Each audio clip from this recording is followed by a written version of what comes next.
చిన్నప్పుడు నాకు ఒక 10, 11 ఇయర్స్ ఉండొచ్చు అనుకుంటా.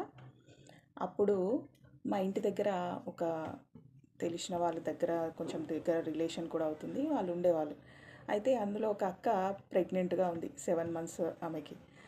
అయితే ఏమైందంటే తన దగ్గరకి అప్పుడప్పుడు వాళ్ళ ఇంటికెళ్ళి అక్కడ ఇంటి దగ్గర క్యారమ్స్ అలా ఆడుకోవడం అల్లి చాలా పెద్దగా క్యారమ్ బోర్డ్ అవన్నీ ఉండేవి. అక్కడ పోయి ఆడుకోవడం అలవాటు ఉండేది మాకు.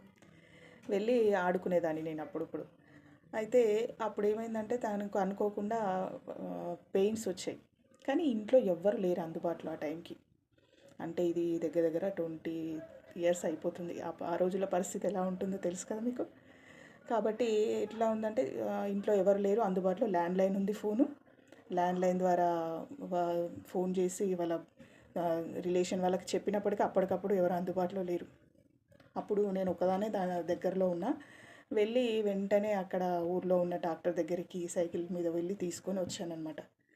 వచ్చిన తర్వాత చూసాడు. ఆమెకి 7 మంత్స్‌లోనే రావడంతో వెంటనే అది కొంచెం సీరియస్ కండిషన్ అవ్వడంతో డాక్టరు ప్రైమరీ చెకప్ చేశాడు.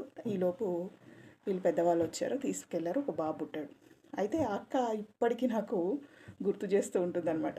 నీ వల్లే నేను ఆ రోజు నా కొడుకు బ్రతికాడు. నేను సేఫ్ అయ్యానని చెప్పి ఊరికే గుర్తు చేస్తూ ఉంటుంది. ఆ టైంకి ఎవ్వరూ లేరు నా దగ్గర. టైంకి నువ్వు కూడా లేకపోతే చాలా ఇబ్బంది అయ్యేది అని ప్రతిసారి కనబడ్డ ప్రతిసారి చెప్తుంది నాకు ఆ మాట. అంటే కొన్నిసార్లు అంటే ఇదంతా ఎందుకు చెప్పానంటే సోది అనుకుంటున్నారేమో మీరు.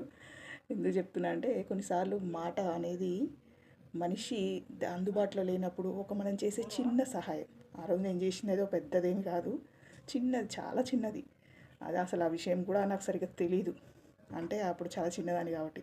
కానీ అయినా మనకు తోచింది ఏదో ఆ టైంకి చేయగలిగాను కాబట్టి నేను అక్కడ ఉన్నాను కాబట్టి ఆ రోజు ఆమె సేఫ్ అయింది. అంటే ఇలాంటి సందర్భాలు మనకు చాలా వస్తుంటాయి. అంటే ఆ టైంలో ఎవరైనా ఒకళ్ళు మాట సాయమో చేత సహాయమో చేస్తే చాలా బాగుండు అనుకుంటాం కదా. మీ లైఫ్లో కూడా ఇలాంటివి ఎప్పుడైనా జరిగే ఉంటాయి కదా. అంటే మాట సాయం చాలా ముఖ్యం. ఇది నేను చెప్పాలనుకుంది అవునా. సరే, నా ఆత్మీయ స్పర్శ ద్వారా పేరెంట్స్కి నేను మంచి ఆత్మీయ స్పర్శ ఇవ్వాలన్నది నా ఉద్దేశం.